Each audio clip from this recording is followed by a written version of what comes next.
Welcome back to our channel Amar talks. నేను మీ అమర్నాథ్ రెడ్డిని మాట్లాడుతున్నాను. ఈ వీడియో చూస్తున్న వాళ్ళందరికీ, ముఖ్యంగా మన ఛానల్ సబ్స్క్రైబర్స్ అందరికీ 78వ స్వాతంత్ర శుభాకాంక్షలు తెలియజేస్తున్నాను. ఈరోజు స్వాతంత్ర దినోత్సవం సందర్భంగా స్వాతంత్రం అనే సబ్జెక్ట్ పైన మనం ఈ వీడియోలో మాట్లాడుకోబోతున్నాం. అంటే స్వాతంత్రం ఎలా వచ్చింది, ఎవరెవరు పాల్గొన్నారు, ప్రత్యక్షంగా ఎవరు, పరోక్షంగా ఎవరు పాల్గొన్నారు, ఎవరి వల్ల స్వాతంత్రం వచ్చింది, ఇవి మనం గత 78 సంవత్సరాలు స్వాతంత్రం వచ్చినప్పటి నుంచి చెప్పుకుంటూనే ఉన్నాం. ఎంతోమంది త్యాగమూర్తుల త్యాగ ఫలం వల్ల మనకు స్వాతంత్రం వచ్చిందని ప్రతి స్వాతంత్ర దినోత్సవం నాడు వాళ్ళ గొప్పతలు చెప్పుకుంటూ, వాళ్ళని స్మరించుకుంటూ మన స్వతంత్ర భారతదేశాన్ని మరింత ముందడుగా ప్రపంచ దేశాల్లో నంబర్ 1గా ఉండే విధంగా ముందుకు తీసుకెళ్ళాలి, ఏ విధంగా తీసుకెళ్ళాలి అనే విషయాలని మనం ప్రతి ఇండిపెండెన్స్ రోజు మాట్లాడుకుంటూ వస్తున్నాం. అయితే మీరు థంబ్నెయిల్లో చూసిన విధంగా అసలైన స్వతంత్రం మీకు ఉందా? అసలైన స్వతంత్రం మీకు ఉందా? ఈ వీడియో చూస్తున్న వాళ్ళలో ముఖ్యంగా సమాజంలో ఉన్నటువంటి ప్రతి వ్యక్తిలోనూ ఒక 1 or 2% వాళ్ళకు మాత్రమే స్వతంత్రం ఉంది. నేను మాట్లాడుతున్న స్వతంత్రం ఏంటంటే భారతదేశానికి ఉన్నటువంటి స్వతంత్రం కాదు.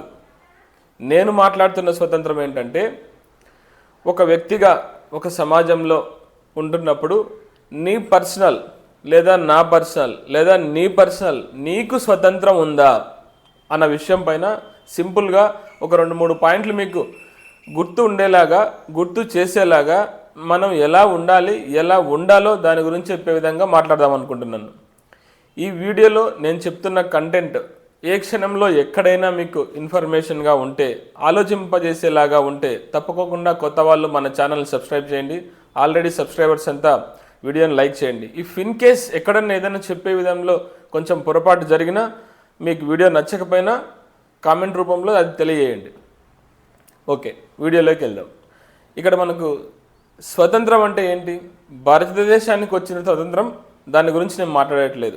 గత 78 సంవత్సరాల నుంచి మనకు ఆ స్వతంత్రం ఉంది. దాన్ని అలాగే కొనసాగించుకుంటూ ప్రతి సంవత్సరానికి దినదిన అభివృద్ధిలాగా సంవత్సరానికి ఒకసారి మన భారతదేశాన్ని ఇంకొంచెం ముందుకు తీసుకుపోయే విధంగా మనం ముందుకెళ్తున్నాం. అయితే ఒక వ్యక్తిగా, సమాజంలో ఉన్నటువంటి ఒక వ్యక్తిగా చాలా ఇండిపెండెన్స్లు ఉంటాయి, చాలా స్వతంత్రాలు ఉంటాయి. అందులో ముఖ్యమైనవి ఒక 4 మీకు ఈరోజు చెప్దాం అనుకుంటున్నా.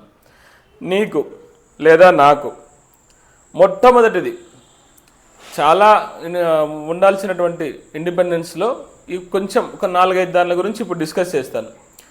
మనకి ముందుగా ఒక 4-5 దానిల గురించి నేను చెప్తాను. నంబర్ 1 వచ్చేసి ఫైనాన్షియల్ ఫ్రీడమ్ నీకుందా?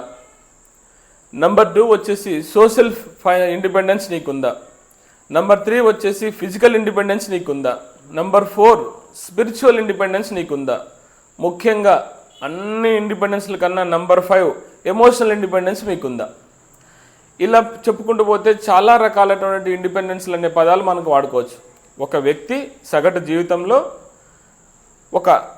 మనం ఏం చెప్తాం, చిన్న బుద్ధి వచ్చినప్పటి నుంచి, తెలివి వచ్చినప్పటి నుంచి అని చెప్తారు కదా. అంటే యుక్త వయసుకు వచ్చినప్పటి నుంచి రిటైర్ అయ్యే వయసుకు వచ్చే లోపల ముఖ్యంగా ఒక మనిషికి స్వతంత్రం అన్న మాట మాట్లాడుకుంటే కావాల్సిన పాయింట్లు మెయిన్గా ఇవి.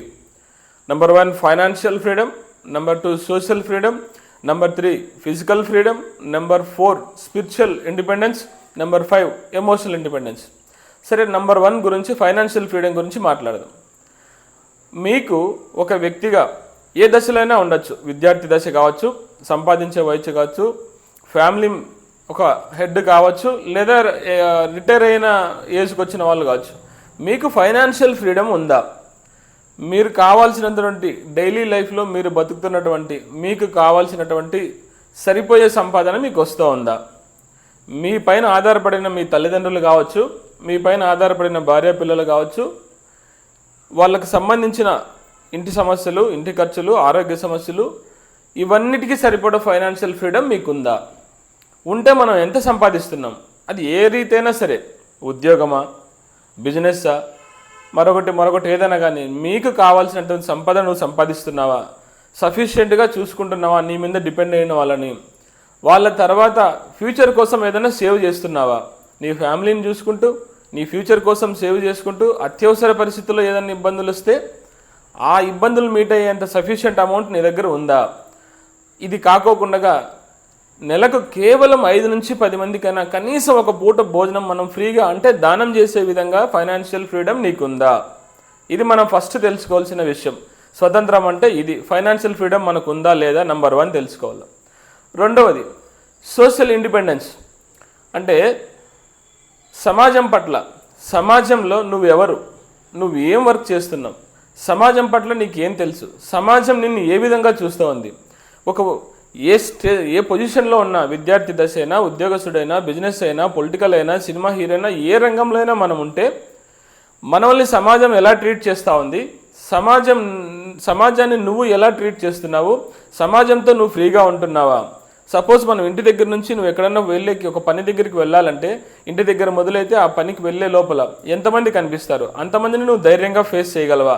సమాజాన్ని నువ్వు ధైర్యంగా ఫేస్ చేయగలవా? నువ్వు ఏదైనా ఒక డ్రెస్ వేసుకోకపోతే, లేదన్నా ఒక ఫుడ్ తింటుంటే, లేదన్నా ఒక లగ్జరీస్ లైఫ్ లీడ్ చేయాలనుకుంటే, లేదా కొంచెం బిలో పావర్టీ లైన్, లేదా అబోవ్ పావర్టీ లైన్, లేదా మిడిల్ క్లాస్ లైన్ నువ్వు ఫీల్ చేయాలనుకుంటే సమాజం ఏమనుకుంటుందో, ప్రజలు ఏమనుకుంటారో, చుట్టుపక్కల ఏమనుకుంటారో అన్న పట్టించుకుంటారన్న ఇన్ఫీరియారిటీ ఫీల్. కానీ సమాజం గురించి నీకు నేను రైట్, నేను కరెక్ట్, ఈ సమాజం అంతా నాకు బాగా తెలుసు, నేను సమాజంలో కరెక్ట్ ఒక ఉన్నత పొజిషన్లో ఉన్నానన్న ఇండిపెండెన్స్ నీకుందా? ఆ ఇండిపెండెన్స్ ఉండాలి. అదే సోషల్ ఇండిపెండెన్స్ అనమాట. ఇకపోతే మూడవది ఫిజికల్ ఇండిపెండెన్స్. అంటే నీ హెల్త్ ఇష్యూస్ సంబంధించి కానీ నువ్వు ఏ వయసులో ఉన్నా ఆ వయసుకి తగ్గట్టుగా శరీర ఎక్సర్సైజెస్ అనమాట. అంటే అన్నీ ఉన్నా కూడా కొన్ని కోట్లు సంపాదించినా, ఎంత ట్రైన్డ్గా, ఎంత డిసిప్లైన్డ్గా ఉన్నా హెల్త్ బాగుండాలి. హెల్త్ బాగుంటే మనం 10 మందికి మంచి చేయొచ్చు, ఇంకో కొంచెం 10 మెట్లు పైకెక్కచ్చు, 10 రకాలుగా సంపాదించు అన్న విషయం మనకు ఐడియా ఉందా? మనకు తెలుసా? మన హెల్త్ బాగుందా? మన బాడీ మనకు సపోర్ట్ చేస్తూ ఉందా? హెల్త్ విషయంలో ఫిజికల్ ఇండిపెండెన్స్ నీకుందా? రేపొద్దున ఇప్పటి నుంచి healthy food, healthy activities, healthy time ప్రకారం అన్ని హెల్దీ ఇది చేస్తూ ఉంటే, నీ బాడీ నీకు ఆరోగ్యంగా ఉంటే, రేపొద్దున నీ వయసు అయిపోయిన తర్వాత ఇంకొకరిపైన డిపెండెంట్ కాకోకుండా నీ హెల్త్ పరంగా, నీ ఆయుష్ అయిపోయేంత వరకు, నీ వయసు అయిపోయేంత వరకు హెల్త్ పరంగా నువ్వు ఇండిపెండెంటా కాదా? దీన్ని హెల్త్ ఇండిపెండెన్స్ అంటారు. ఈ హెల్త్ ఇండిపెండెన్స్ మనకు ఉందా లేదా? ఇకపోతే నాలుగవది స్పిరిచువల్ ఇండిపెండెన్స్. అంటే ఆధ్యాత్మికం కావచ్చు, లేదంటే మన వాక్ స్వాతంత్రం అంటారు కదా, వాక్ స్వాతంత్రం మనకుందా? స్పిరిచువల్ ఇండిపెండెన్స్ మనకుందా? స్పిరిచువల్ అంటే ఏదైనా అవ్వచ్చు, ఎనీ మతం, ఏ క్యాస్ట్ అయినా, ఎనీ మతం అయినా, హిందూతత్వం కానీ, ముస్లిం కానీ, క్రిస్టియానిటీ కానీ, ఏదైనా కావచ్చు. ఇది నీకుందా? నువ్వు ఉంటున్న ఈ 78 సంవత్సరాల స్వతంత్ర భారతదేశంలో వాక్ స్వాతంత్రం కానీ, స్పిరిచువల్ స్వాతంత్రం కానీ నీకుందా? నువ్వు అనుకోగలిగినటువంటి, మనసులో అనుకోగలిగినట్టు నీ మతం ఏదైతే ఉందో, క్రిస్టియానిటీ కావచ్చు, ముస్లిం కావచ్చు, హిందూ కావచ్చు, నా సెక్యులర్ దేశం, నా ఇండియా నా సెక్యులర్ దేశం అని మనం చెప్పుకుంటున్నాం కదా, నీ మతం గురించి, నీ భాష గురించి, నీ క్యాస్ట్ గురించి నువ్వు స్వతంత్రంగా చెప్పుకోగలుగుతున్నావా? నేను హిందూని, హిందూ ద గ్రేట్ అని చెప్తే మన పక్కన ఉన్న ముస్లిం ఏమనుకుంటాడో, నేను ముస్లిమే గొప్ప అనుకుంటే క్రిస్టియన్ ఏమనుకుంటాడో, క్రిస్టియన్ నేను చెప్పుకుంటే హిందూ ముస్లిమ్స్ ఏమనుకుంటున్నారో అన్న నీకు ఫ్రెండ్ సర్కిల్ కానీ, ఫ్యామిలీ సర్కిల్ కానీ, ఈ 2 విషయాల పరంగా నువ్వు ఎంత ఇండిపెండెన్స్గా ఉన్నావు? ఇదన్నమాట ముఖ్యంగా ఫైనల్. ఈ అన్ని ఇండిపెండెన్స్లోగా, అన్ని స్వతంత్రాల్లోగా ఇదొక పవర్ఫుల్ ఇదన్నమాట ఎమోషనల్ ఇండిపెండెన్స్. అసలు మనకి ఎమోషనల్ కంట్రోల్ చేసుకునే ఎమోషనల్ ఇండిపెండెన్స్ ఉందా? డే టు డే లైఫ్లో ఏ స్టేజ్లో ఉన్నా నీకు వచ్చినటువంటి సమస్యలు కానీ, నువ్వు ఎదుర్కొంటున్న ఇబ్బందులు కానీ, లైఫ్ స్టైల్లో నువ్వు సంపాదనలో కానీ, నీ ఫ్యామిలీ చూసుకోవడం విషయంలో కానీ, బిజినెస్ విషయంలో కానీ, ఏ విషయంలో, ఏ రంగంలో అయినా నువ్వు ఎదుర్కొంటున్న ఒడిదొడుకులు, అంటే ఫెయిల్యూర్స్ కావచ్చు, షార్ట్ టర్మ్ ఫెయిల్యూర్స్ కావచ్చు, సక్సెస్ కావచ్చు, బాధ అయినా, సంతోషమైన, నువ్వు ఎమోషనల్ కంట్రోల్ చేసుకోవాలని 10 మందితో నీ ఎమోషనల్ షేర్ చేసుకునే ఇండిపెండెన్స్ నీకుందా? తల్లిదండ్రులతో షేర్ చేసుకునే తల్లిదండ్రులతో చెప్పాల్సిన విషయాలు నువ్వు చెప్తున్నావా? వాళ్ళతో షేర్ చేసుకోవాల్సినట్టు చేసుకుంటున్నావా? భార్య పిల్లలతో, ముఖ్యంగా భార్యతో షేర్ చేసుకోవాల్సిన విషయాలన్నీ నువ్వు ఇండిపెండెంట్గా చేసుకుంటున్నావా? లేదా పిల్లలకు చెప్తున్నావా? లేదా ఫ్యామిలీ మెంబర్స్ చెప్పుకోకుండా ఫ్రెండ్స్కి చెప్పాల్సిన విషయాలు ఏంటన్నా షేర్ చేసుకోగలుగుతున్నావా? ఎవరికి ఏది చెప్తే ఏమనుకుంటారో, ఏదన్నా ఇబ్బందులు వచ్చినప్పుడు, కష్టాలు వచ్చినప్పుడు, సుఖాలు వచ్చినప్పుడు, ఏదన్నా టోటల్ A to Z అనమాట, నువ్వు ఆయా సంబంధించిన విషయాలు ఆయా వాళ్ళతో షేర్ చేసుకుంటున్నావా? మినిమం తల్లిదండ్రులతో చెప్పుకోవాల్సిన విషయం చెప్పుకుంటున్నావా లేదా? చెప్తే వాళ్ళు ఎలా రిసీవ్ చేసుకుంటారు, వాళ్ళు ఏం రిప్లై చెప్తారు అనేది సగం దాదాపు 70-80% మంది ఎవరు చెప్పుకోవట్లేదు. ఎన్ని సమస్యలున్నా, ఎంత బాధలున్నా తల్లిదండ్రులకు చెప్పుకోవట్లేదు. ముఖ్యంగా పర్సనల్ సమస్యలు ఏం బాధలున్నా భార్యలకు చెప్పుకోవట్లేదు.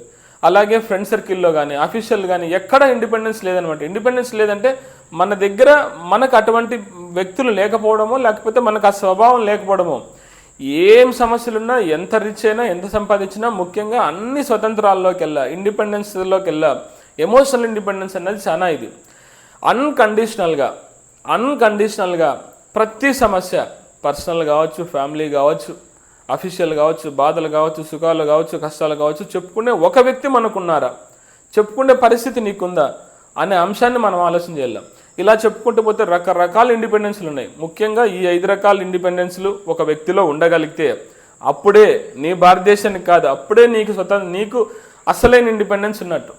మన భారతదేశం ఇప్పుడు వరల్డ్లో 3-4 ప్లేస్లో ఉంది. మనం ఇలాగే మన భారతదేశాన్ని, మన పర్సనల్ ఐడెంటిటీని, మన పర్సనల్ గ్రోత్ని, మన రాష్ట్ర గ్రోత్ని, మన దేశ గ్రోత్ని ముందుకు తీసుకెళ్తే ప్రపంచ దేశాల్లో భారతదేశం నెంబర్ 1గా ఉంటుంది. కానీ నువ్వు వ్యక్తిగా, నువ్వు మనిషిగా ఎప్పుడు నెంబర్ 1 ఉంటావు.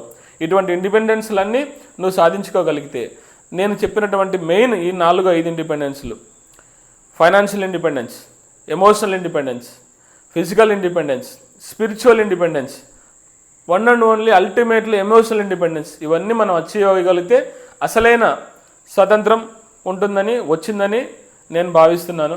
దీనిపైన మీ అమూల్యమైన కామెంట్స్ కానీ, లేకపోతే మీకు తెలిసిన విధంగా ఏదన్నా చెప్పాలనిపిస్తే కింద కామెంట్లో చెప్పాల్సిన విధంగా కోరుకుంటూ, మీ అందరి కోసం మరొక మంచి వీడియోతో మీ ముందుకు వస్తాను. Thank you. One and all. Me Amarnath Reddy.